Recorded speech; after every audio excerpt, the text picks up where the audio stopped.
हर शख्स के हिस्से में, हर शख्स के हिस्से में मेरे नबी पाक ने इज्जत लिखी। हर शख्स के हिस्से में रसूल पाक ने वकार, रिश्तों को हुजूर ने इतना मजबूत कर दिया, इतना मजबूत कर दिया कि रिश्ते रिश्ते नहीं दर्द बन गए। माँ का नाम आता है तो आंखों में आंसू आ जाते हैं ना, माँ का नाम आता है तो दिल तड़पता है ना। यार ये इनकलाब है जो मिलाद वाले रसूल ने बर्पा किया, वरना हजरत तारिक इब्ने अब्दुल्ला कहते हैं मैं हुजूर के ऐलान नबुव्वत से पहले भी मक्के आया था। आप फरमाते मैंने एक बूढ़ी औरत को, एक नौजवान को गले में रस्सी डाल के घसीट के ले जाते देखा, तो मैंने उससे कहा कि ये क्या कर रहे हो, कौन है ये बीबी, क्या मसला है? तो वो कहने लगा जी मेरी अम्मा है, बूढ़ी हो गई है, किसी काम की नहीं रही, तो बेचने जा रहा हूँ। चलो किसी के बर्तन जब मांजेगी तो मेरे तो पास कुछ नफा आएगा ना बेचने। ये दास्तानें नहीं, अभी भी जिन लोगों की तबीयत सख्त होती है वो कत्ल नहीं कर देते माँ बाप को। वाकया सुनिए ना आपने कि अब्बा मेरे नाम जमीन नहीं कर रहा तो मार दिया। जब कलेजे सख्त होते हैं तो काम हो जाता है। एक तरफ वो मंजर था और एक तरफ ये मंजर है कि हजरत हलीमा सादिया रदी अल्लाह ताला अन्हा, उनका नाम नहीं है हजरत हलीमा का मुस्लिम शरीफ में, वो इमाम जुरकानी ने लिखा है, वरना मुस्लिम में ये रवायत अपने असल अंदाज में मौजूद है।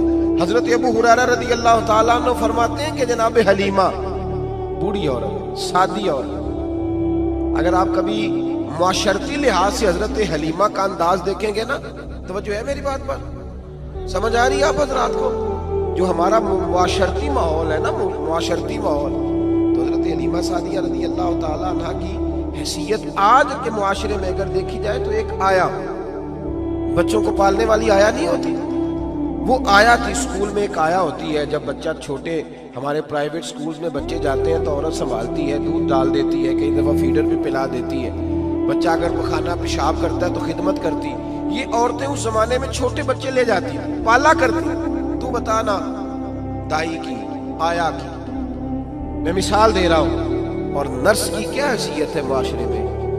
और हजरत हलीमा सादिया जब नबी पाक को वापस लेके आई थी तो चलो कुछ नहीं, लेकिन ना कुछ मुआवजा भी उन्हें हजरत अब्दुल मुत्तलिब ने अता किया था। जनाबे आमना ने उन्हें कुछ, एक माना यह भी हो सकता था कि पैसे दे के ये काम कराया, माना हो सकता था। आज जो घर में अम्मा बर्तन धोती है उसकी क्या हैसियत होती है, वो तो बेचारी जिन बर्तनों को धो के हमें देती है, बाद में उन्हीं बर्तनों में हम उन्हें खाना खाने की इजाजत नहीं देती। लेकिन मेरे रसूल पाक ने रिश्तों को इज्जत दे दी, इस तरह की इज्जत दी, इस तरह की इज्जत दी कि जनाबे हलीमा मस्जिद नबी का दरवाजा गुजरी ही थी कि हजरत अबू हुरैरा फरमाते हैं नबी पाक मिंबर पर उठ के खड़े हो गए। रसूल पाक खड़े हुए, नबी पाक। मैं कभी कभी ये रवायत देखता हूं तो मेरा दिल करता है मैं अपने आप से पूछूं, मेरा दिल करता है मैं अपने यारों दोस्तों खुतबा से, वाइजीन से, पीरों से, मशाइख से पूछूं कि तू भी बता, जब तू शागिर्दों को पढ़ा रहा होता है और तेरे अब्बा जी आते हैं तो तू कभी उठ के खड़ा हुआ है? अपने जैसे लोगों से, अच्छे उलमा की बात नहीं करता, कभी सवाल करो। ये बड़ा मुश्किल काम होता है, बड़ा मुश्किल। याल में दीन तकरीर कर रहा, वालिद आ जाए, बंदा उठ के खड़ा हो। लेकिन रसूल पाक ने इज्जतें दी, वकार दिया। जनाब हलीमा दाखिल हुई तो हुजूर मिंबर पे खड़े हुए और इतनी तेजी से हुजूर आगे बढ़े, अपनी चादर को उतारा और फिर मेरे रसूल ने जमीन पे बिछाया और फिर हजरत हलीमा सादिया बैठ गई। और जनाब अबू हुरैरा फरमाते जितनी देर नबी पाक उनके सामने बैठे रहे, अत्तहियात की हालत में बैठे रहे। हुजूर ने रिश्तों को वो वकार दिया, वो हुस्न दिया कि रिश्ते दर्द बन गए हैं। अब माँ का नाम दिल में बाद में आता है, जुबान में बाद में आता है, आंसू पहले आते हैं। अब माँ का रिश्ता एक वकार है, एक हुस्न। अल-हावी लिल फतावा में इमाम जलालुद्दीन सयूती रहमतुल्लाह लिखा है, फतेह मक्का के बाद ना कमाल हो गया, फौजों की फौजें दीन में आ गई। एक जमाना तन्हाइयों का होता है, एक उरूज का होता है। उरूज के जमाने में बड़े ताल्लुक, बड़े रश, बड़ी बातें। अब हाल ये था फतेह मक्का के बाद के पहले तो एक आध आदमी कलमा पढ़ता था, फौजों की फौजें आती। एक दिन ना नबी पाक नमाज पढ़ाने आए मस्जिद में। मेरे नबी पाक सल्लल्लाहु अलैहि वसल्लम जब मस्जिद में आए तो मस्जिद खचा खच भरी हुई, गलियां भी भरी, 10,000 के करीब लोग मदीने में जमा है हुजूर के पीछे नमाज पढ़ने के लिए। पढ़िए सल्लल्लाहु अलैहि वसल्लम। नबी पाक सल्लल्लाहु अलैहि वसल्लम तशरीफ लाए ना, जैसे ही मस्जिद में दाखिल हुए तो 10,000 का मजमा उठ के खड़ा हो गया। हमारे लिए लोग खड़े होते हैं तो हमारी आंखें पुरदम नहीं होती, बल्कि हम अपना हक समझते हैं।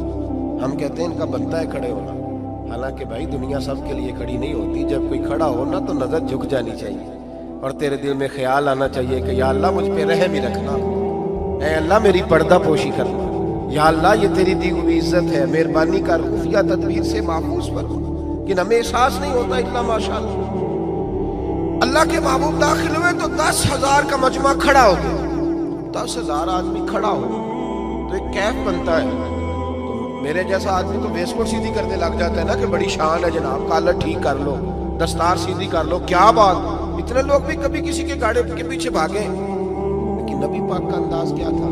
रसूल पाक की आंखों में आंसू आ गए। 10,000 आदमी खड़ा हुआ, हुजूर रो पड़े और इतना रोए कि जनाब अबू हुरैरा रज़ियल्लाहु ताला अन्हु फरमाते हैं कि मैंने नबी पाक के सीने से आवाज निकलती देखी।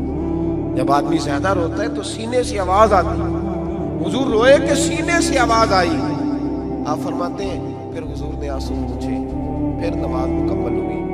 जब लोग चले गए तो अबू बकर सिद्दीक उठ के करीब गए, कहा या रसूल अल्लाह सल्लल्लाहु अलैहि वसल्लम, आज कोई वजह नहीं थी रोने की, आप आए हैं और रोना शुरू कर दिया। तो मेरे महबूब फरमाने लगे, आज जब मैंने अपनी वो शानें देखी, वो मकाम देखा, तो मुझे अपनी अम्मा की याद आ गई। माँ की याद, रिश्तों को वो इज्जत दी, वो वकार दिया, वो हुस्न दिया। कहाँ नमाज के लिए लोगों का खड़ा होना और कहाँ अम्मा की बात छेड़ देना। मेरे हबीब फरमाने लगे, मुझे अपनी अम्मा आमिना की बात याद आई। मेरी माँ ने तो वो दौर देखा था जब वजूद पे कपड़े भी पूरे नहीं थे, दिल करता था आज अम्मा मौजूद होती, मैं नमाज पढ़ाने आता, अल्लाहु अकबर कह के नियत बांधता, सुभानक अल्लाह के बाद सूरह फातिहा पढ़ता और सूरह फातिहा मुकम्मल पढ़ लेता कि मेरी अम्मा अम्ना को कोई काम याद आता। वो पर्दा सिरका के कहती, बेटा मोहम्मद मेरी बात तो सुनना। तो महबूब फरमाते, अल्लाह की इज्जत की कसम मैं नमाज छोड़ देता, पहले माँ की बात सुन के आता।